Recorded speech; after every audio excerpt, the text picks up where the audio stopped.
Akhir segmen yang kita bawakan Cinta Keluarga Impian Bahagia bersama Yang Mulia Pangeran Hartini Pangeran Haji Tahir, iaitu konsultan psikologis klinikal. Assalamualaikum Pangeran. Waalaikumsalam Atul. Assalamualaikum Wali. Waalaikumsalam warahmatullahi. Apa kabar Pangeran? Sihat pagi ini? Alhamdulillah. Alhamdulillah. Walaupun puasa tapi kurang tidur, tapi insyaallah melihat Wali sama Atul. Excited lah. As usual, Alhamdulillah. Ya, itu yang kita diharapkan. Jadi sekali lagi Jujur Kasih bersama kita pada pagi ini dalam segmen Cinta Keluarga Impian Bahagia ya. Saya sebenarnya kurang mengetahui ini ADHD atau nakal. Jadi, saya pun tertanya-tanya sebenarnya. Apa sebenarnya di sebalik ADHD atau sebenarnya itulah? Kalau nakal itu tahulah kita ni gaul. Orang kita ni selain daripada gaul apa lagi ya? Bola lah juga. Untuk anak-anak lah. Tapi apa sebenarnya yang Pangeran ingin terangkan? Kongsikan hari ini ya. Tapi Atul sama Wali pernah kan mendengar ADHD? Dia pernah. Itulah menimbulkan kemusykilan. Macam tadi macam ada bahasa Arab macam tu. Aku macam adhad. Apa? Ini apa lu bahasa Arab kah ataupun bahasa apa ni? Ya, macam kami tu dah tahu macam mana kami menyimpan topik ni macam make it simple. So ADHD atau nakal. Okay, Assalamualaikum and then Bismillahirrahmanirrahim. Actually this topic, the reason why kami memilih topik ini adalah kami ada permintaan dari penonton melalui Instagram. So mereka request minta kami membincangkan tentang ADHD. So what is ADHD? And then why we want to talk about it. So ADHD ni saya terangkan akan lebih lanjut lagi sekarang. Tapi kenapa kita ni akan membincangkan pasal ADHD pasal hari ini? It is very important dari pengalaman kami bekerja dan ibu bapa mengenal pasti akan tanda-tanda atau symptoms anak mereka mempunyai ADHD. Kalau indah, anak bis kita akan orang kita dipanggil misunderstood. Ya, kan selama ni tadi bercakap pasal autism saja kan? Ya, tapi ADHD penting juga bagi ibu bapa untuk mengenal pasti apa ADHD ini. Kalau kita ni indah mengenal pasti, anak kita ni akan disalah anggapkah, misunderstood, disalah fahami. And then menangani hyperactive ni, what do you call this, kanak-kanak, actually ADHD ni kanak-kanak aktif yang kanak-kanak aktif, aktif, talkative, and then macam demam cakap. It can be very super challenging for parents. Menjawabkan tekanan yang kuat kepada ibu bapa. Terutama sekali kalau ibu bapa yang mempunyai anak lebih daripada seorang, and then demanding job macam Atul, okay, bangun pagi, okay, is very stressful, you know. So kalau kita ni ada mempunyai anak ADHD, kita ni dah tahu tekanannya akan terlampau tinggi, and then ia akan mengganggu hubungan ibu bapa dengan anak, and then ibu bapa tertekan, anak tertekan, and hubungan anak dengan ibu bapa pun hubungan ibu bapa dan anak pun terganggu. Okay, so what is ADHD? ADHD maksudnya attention deficit hyperactive disorder. So attention, D deficit hyperactive disorder. So kalau dimelayukan mungkin attention deficit kurang perhatian, and then hyperactive terlalu aktif. Okay. So, like children generally active kan? Lurus? Ya, betul. Macam kadang orang semua juga kanak-kanak ni aktif. Energinya banyak. Suka beraktiviti, macam mana kita ni kan tahu. bermain. Macam ada pula ibu bapanya kanak-kanak general aktif juga. Ada semua kanak-kanak ni ADHD. Tapi macam mana kita ni akan membezakan kanak-kanak ADHD sama kanak-kanak yang biasa perkembangannya. Kanak-kanak yang ADHD ni dari segi apa-apa pun ada perkataan terlebih. More active. Okay. Like Contoh boleh? More, okay. Contohnya kalau ADHD ni, ya 3 perkara lah kata ni. Banyak perkara lah tadi kelakuan yang tadi lihat lah. Satu, mereka kurang menumpukan perhatian. Kurang senang distracted. Easily distracted. And then impulsive, membuat sesuatu tanpa berfikir. Ya. So, basically kalau kata ni presentationnya ataupun kelakuan kanak-kanak ADHD ni indah pulang sama tu kalau umur dalam 2-3 tahun macam mana kelakuannya, kalau umur 5-6 tahun macam mana. So different behavior lah. Ia punya severity-nya tu different lah. So basically kanak-kanak ADHD ni, so I'll repeat lah, they tend to be more distractible, hyperactive, lebih hyperactive daripada kanak lain, and then macam cepat semua cepat ya. So kalau saya akan membuat menyenangkan you all memahami, ADHD ni they have these two kekurangan. Kaya panggil, kereta ada regulator. Temperaturenya panas saja.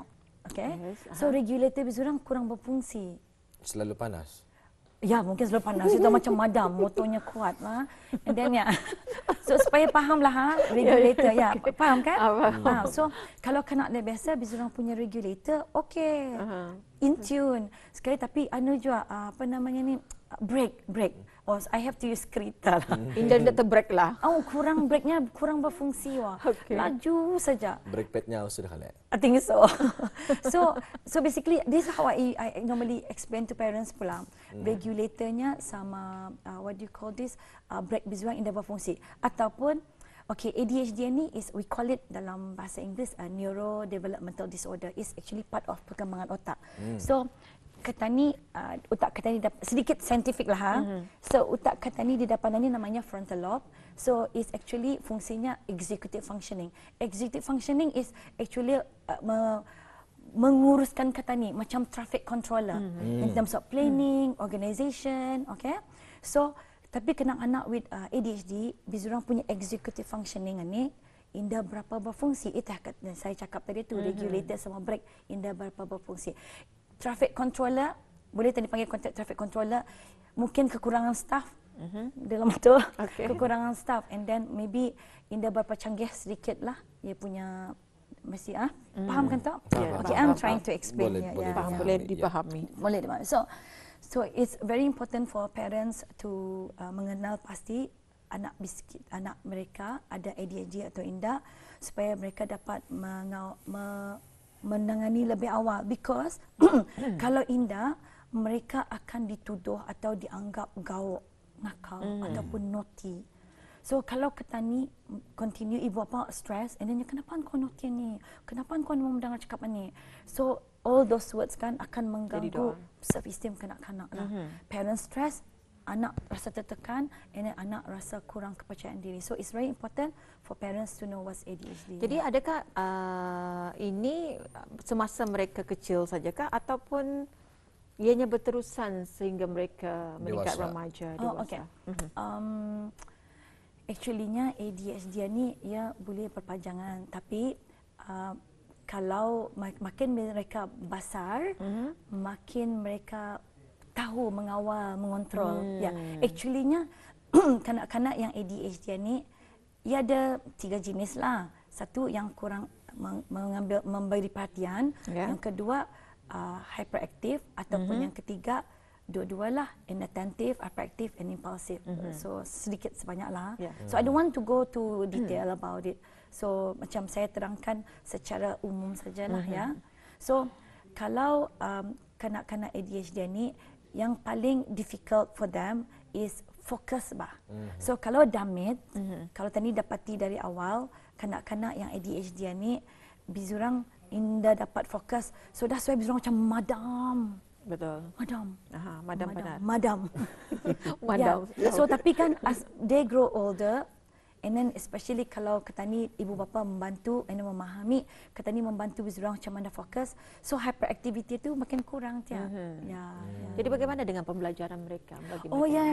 Okay. Okay, kalau ketani indah dapat mengenal pasti dari awal, definitely mereka indah dapat fokus. So actually ADHD selalunya dikenal pasti kalau sudah bizurang ke sekolah. Sebabnya teacher complain. Cikgu mereportkan tak, cikgu komplainnya anak kita dia dapat belajar macam anak lainnya. Dia dapat anak lain sudah pandai ABC-nya. Yang lain belum, yang lain sudahnya, ia belumnya. And then ia dapat duduk diamnya, madam.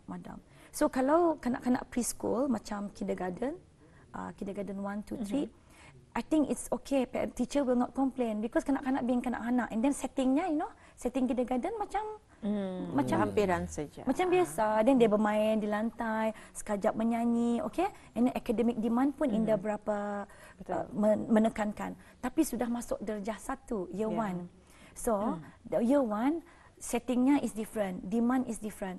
That's the time yang cikgu akan kelakuan anak-anak ni akan lebih ketara kepada cikgu. Ya. Saat dulu saya anak pertama dan juga kedua ya. Saya beranggapan mula-mula saya pernah membaca mengenai dengan anak-anak sebab hyperaktif. Anak pertama dan juga kedua sebab menenda.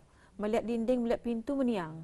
Panggil Spiderman. Umurnya berapa masa tu? Masa tu umurnya ada yang masuk 2 tahun dan yang setahun lah macam pasal jaraknya memang indah jauh. Jadi berpikiran masa tu hyperaktif tapi sudah di sekolah memang agak berlainan lah. Berubah memang ada perubahan. Okey, itu tu artinya at least tu nampak ya macam ADHD kan ni. Nampak kan aktif kan? It can be a risk factor, red flags. Tapi sudah sekolah ia dapat menyesuaikan diri. Betul. Tapi kalau anak-anak ADHD no. Tanpa bantuan mereka tidak akan dapat menyesuaikan diri, mereka tidak akan dapat develop the skill yang boleh duduk, boleh fokus, boleh menumpukan perhatian. Okay. Iya, baik. Ya, alhamdulillah, itulah sedikit sebanyak telah pun sama-sama kita ketahui berkenaan dengan ADHD ya. Sebentar tadi kanak-kanak yang aktif ini tadi ya. Jadi para ibu bapa perlu juga mengetahui ciri-ciri, simptom, macam mana cara menangani, kesan kalau tidak ditangani awal ya. Dan ibu bapa tu penjaga katanya anaknya ni bolah yang gauknya aktif jalan-jalan ke sana kemari apa itu ini. Sekali mencari strategi yang terbaik untuk memastikan anak ini tidak teranah. Sekali katanya dibagi tak iPad ataupun mungkin disuruh melakukan sesuatu perkara ataupun hal yang lain bagi mengalihkan perhatian mereka ini berfokus kepada suatu perkara tersebut. Ini terjadi macam rancau berjalan. You know, I understand apa Wali cakap lah. Sebabnya anak sekarang ni ada teknologi, you know, gadget and everything. Senang saja menyuruh anak-anak diam kan. So apa mungkin Wali kan bertanya apa kaedah penggunaan macam game, komputer, TV untuk membuat bezurang diam kan. Because it works kan. Kalau kita ni bagi TV duduk diam. Lurus. Kita ni bagi komputer, telefon diam. So actually this is a very short term, what do you call this solution. Masa singkat lah. And then actuallynya bukan pula membantu tapi akan menambah lagi anak itu lebih kurang fokus and menambah lebih aktif pasal gadget can be what we call stimulant. Hyper caffeine. Kalau anak-anak yang ada risiko ADHD, gadget akan menyebabkan anak kita ni lebih aktif. Because the reason why kanak-kanak ADHD atau kanak-kanak in general able to focus on technology because we call it highly stimulating. Syok bah. Syok bah information arah internet ni kan, YouTube and everything. Syok kalau disuruh membaca, membuat maths menggunakan we call this pemikiran yang tumpuan yang kuat. Mana sama dengan internet. Terus kalau boring tukar. So jadi memberikan kesan yang buruk ni anda kami galakkan untuk ibu bapa menggunakan gadget untuk menyuruh bezurang diam. Tetapi ibu bapa bolehlah menggunakan teknologi sebagai motivator untuk belajar. So kalau ibu sebagai bapa contoh macam ibu bapa akan mengajar maths, kalau digunakannya kertas buku biasa, buku. boring kan. So supaya merangsang minat itu gunakanlah, be kreatif, gunakanlah macam ada juga banyak resources di internet kan, macam mana mengajar maths ni. So tapi kalau boleh digalakkan dengan hands on lah, jangan saja melihat internet itulah. Okey. Ya, kalau secara basicnya kepentingan ibu bapa untuk mengetahui anaknya ni adakah ADHD ataupun bukan. Mungkin ada di antara ibu bapa yang baru saja menyaksikan wawancara kita pada hari ini, cinta, keluarga, impian bahagia ini amat penting dalam kehidupan kita, terutama sekali yang mempunyai keluarga dan juga anak-anak. Kalau tadi kita mengetahui ada 3. Kali apa antara simptom-simptomnya yang lain yang orang kita ni kebiasaan kita ni melihat tahu anak ni sebenarnya hyperaktif saja. Okay. So I think kita ni melihat risiko dulu macam red flags lah. So kalau kanak-kanak yang damit, kanak-kanak dia start berjalan umurnya 1 tahun kan? 1 tahun biasanya. Ni orang ada lesen. Tapi orang actually jatuh gugur. So actually kena anak damet ni memanglah anda dapat tadi cakap ya ADHD. As I said just now, normally kena anak ADHD ni kena diagnose umur orang di antara umur 6 ke 7 tahun. And then terutama sekali kalau sudah sekolah, where di mana mereka di expectation dikehendaki untuk menumpukan perhatian, mengikut arahan, okay? So tapi kalau kanak damit, kalau kita ni kan melihat kanak tu sama ada high risk or not, is that mungkin dia dalam paling awal pun dalam 2-3 tahun kalau sudah start bercakap. Contohnya anak yang pintar terlampau banyak cakap, itu pun boleh tanda-tanda. Tanda-tanda. Ya.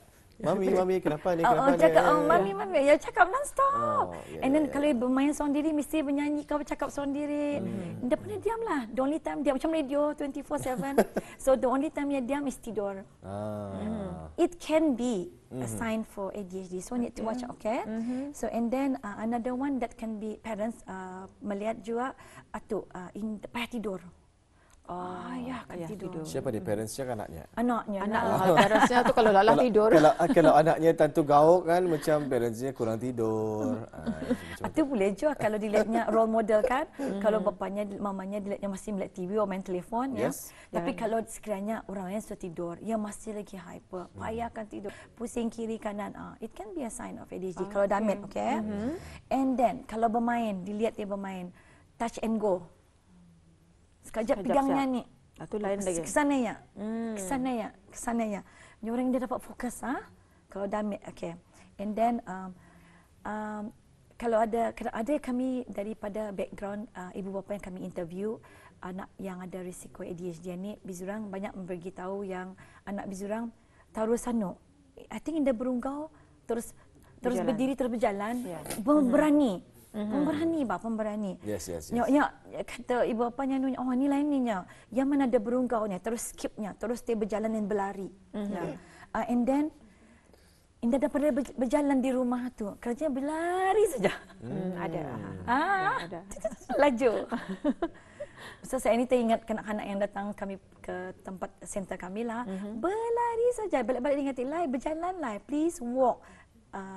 Kami normally tell them instead of saying don't run, we say that can you please walk slowly. Kalau kita cakap jangan berlari, dengannya berlari itu. Okay.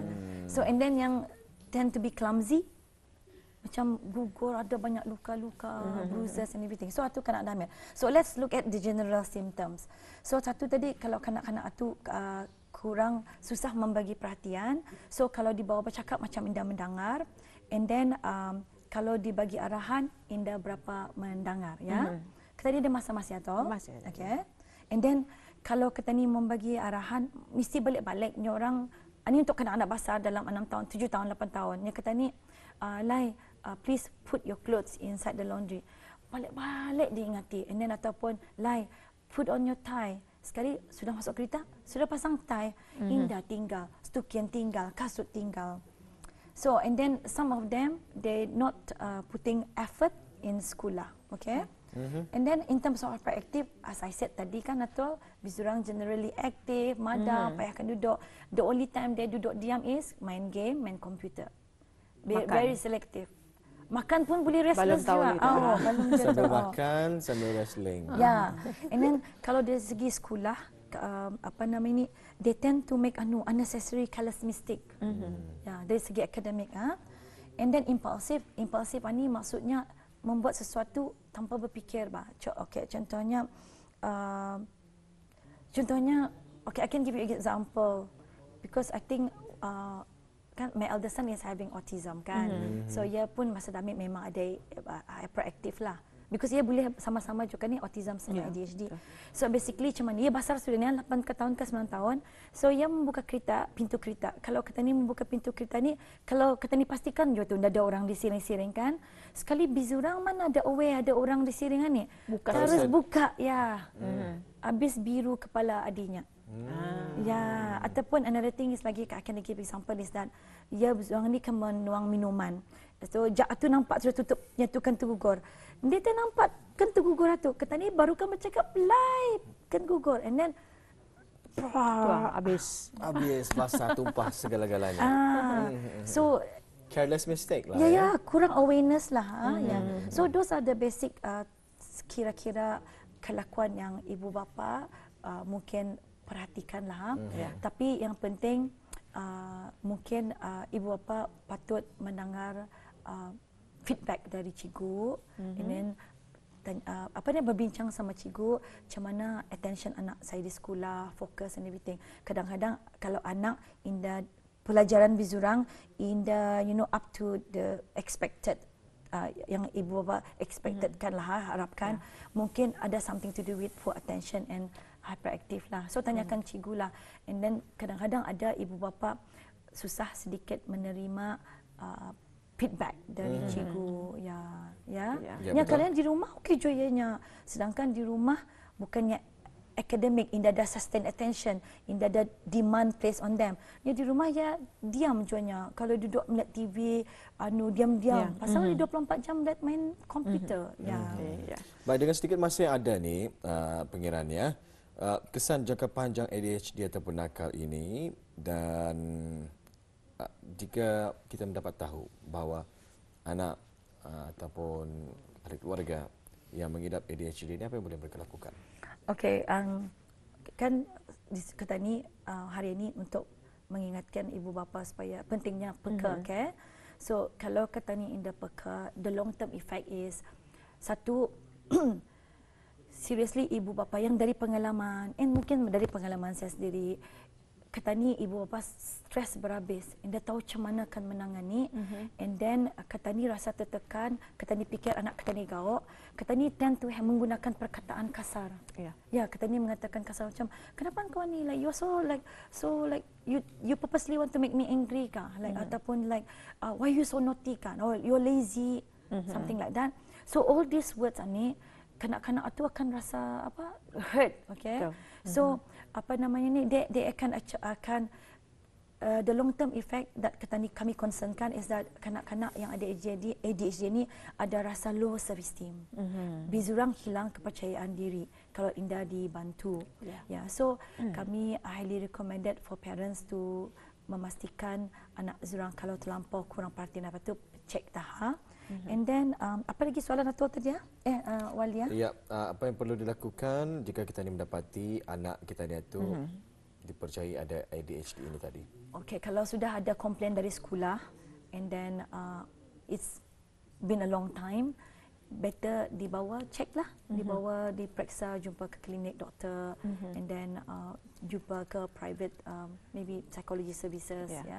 So better di cek awal, dia better ditangani awal. So kebanyakannya the best treatment untuk kanak-kanak yang ada ADHD ni yang dibantu is ibu bapa. They call it parent training. Parent yang dibagi training, and then parents boleh memahami anak mereka yang ada ADHD dan boleh memberikan some strategies lah.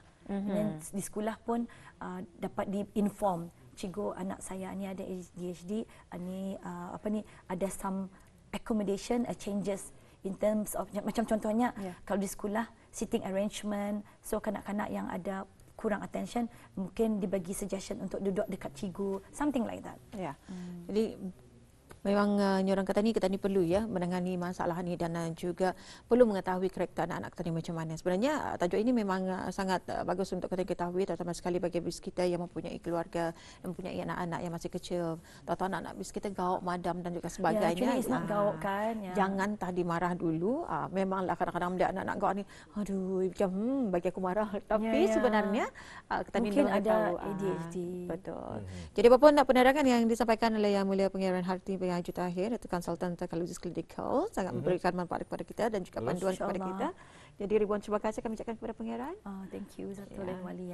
InsyaAllah jika ada kesempatan kita ini akan bersama lagi di lain waktu. Alhamdulillah.